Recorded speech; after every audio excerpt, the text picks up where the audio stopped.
The Wood Beyond the World. Chapter 25. Of the Triumphant Summer Array of the Maid. When the day was bright, Walter arose and met the maid coming from the riverbank, fresh and rosy from the water. She paled a little when they met face to face, and she shrank from him shyly. But he took her hand and kissed her frankly, and the two were glad and had no need to tell each other of their joy, though much else they deemed they had to say, could they have found words thereto.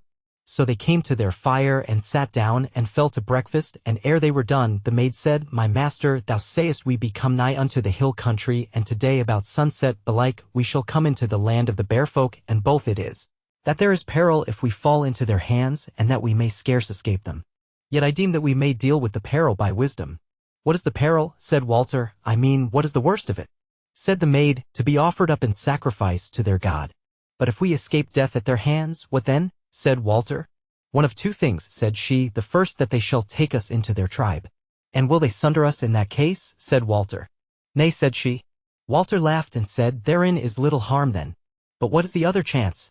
said she. "That we leave them with their good will, and come back to one of the lands of Christendom." Said Walter, "I am not all so sure that this is the better of the two choices, though, forsooth, thou seemest to think so. But tell me now, what like is their God, that they should offer up newcomers to him?" "Their God is a woman," she said, "and the mother of their nation and tribes, or so they deem, before the days when they had chieftains and lords of battle." "That will be long ago," said he. "How then may she be living now?" Said the maid, "Doubtless that woman of your agone is dead this many and many a year, but they take to them still a new woman, one after other, as they may happen on them, to be in the stead of the ancient mother. And to tell thee the very truth right out, she that lieth dead in the pillared hall was even the last of these, and now, if they knew it, they lack a God. This shall we tell them?" Yeah, said Walter, "a goodly welcome shall we have of them then, if we come amongst them with our hands red with the blood of their God."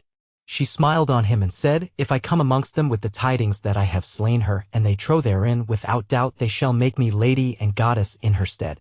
"This is a strange word," said Walter, "but if so they do, how shall that further us in reaching the kindreds of the world and the folk of Holy Church?"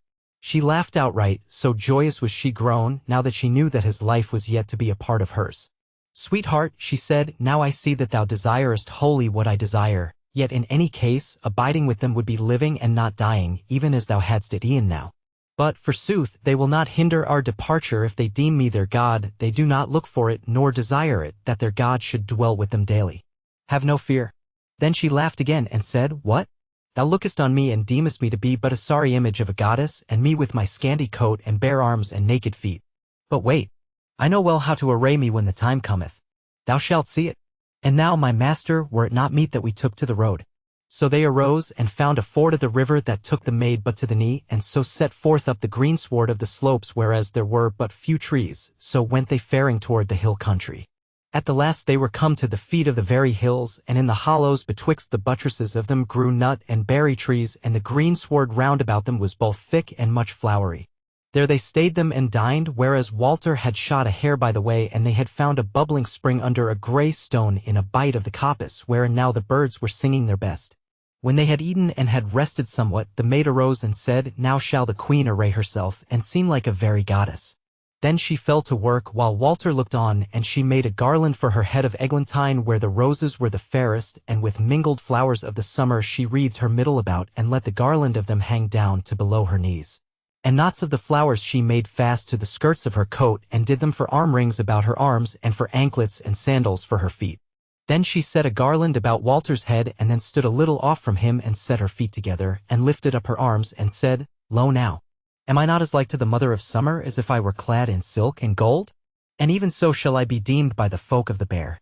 Come now, thou shalt see how all shall be well." She laughed joyously, but he might scarce laugh for pity of his love. Then they set forth again, and began to climb the hills, and the hours wore as they went in sweet converse, till at last Walter looked on the maid, and smiled on her, and said, "One thing I would say to thee, lovely friend, to wit, wert thou clad in silk and gold, thy stately raiment might well suffer a few stains, or here and there a rent maybe, but stately would it be still when the folk of the bear should come up against thee. But as to this flowery array of thine, in a few hours it shall be all faded and not. Nay, even now, as I look on thee, the meadowsweet that hangeth from thy girdlestead has waxen dull and welted, and the blossoming eyebright that is for a hem to the little white coat of thee is already forgetting how to be bright and blue. What sayest thou then?" She laughed at his word and stood still and looked back over her shoulder while with her fingers she dealt with the flowers about her side like to a bird preening his feathers. Then she said, "Is it verily so as thou sayest?